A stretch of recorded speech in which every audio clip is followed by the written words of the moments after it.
Says Halevovas, he's giving us now an example of this idea that we see that even though it seems that something that we can see with our eyes doing something, we might think, oh, let's trust that thing. But the truth is, says Halevovas, that the thing that we see is the thing that has the least power to do anything. But the thing that we don't see is usually the thing that has the most power.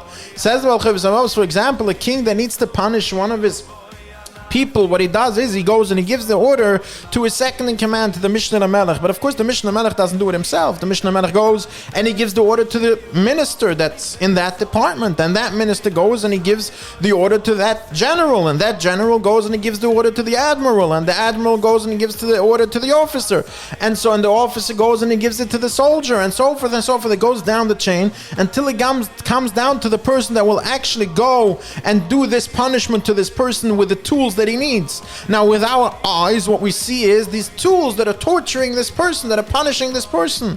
So an idiot, someone must be an idiot to go and think, it's the tools that are doing the punishment. I want to get out of this punishment, I'm going to go talk to these tools, please, please, please. And of course it's the same talking to the soldier or to the officer, because the order is coming from above high. It's coming from the king, who is not even in the room, is not even in the area, who's the furthest away from the action that is happening. And this is what the Halevovas is saying. When a person goes and he thinks that he should have Bitachon in the thing that he sees with his eyes, by understanding that that's not the case, that everything comes from above, everything comes from HaKadosh Baruch Hu. So if a person allows himself to think for 1 second that things are happening in this world without a direct order from above, then of course that would cause a person to lose his Bitachon.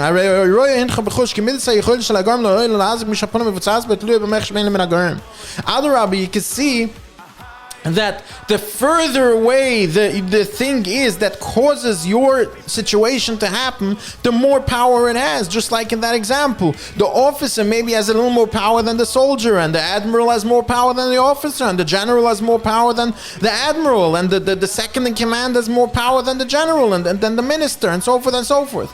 And the same it works with HaKadosh Baruch Hu and the intermediaries that are doing things in this world. The intermediaries have absolutely no power.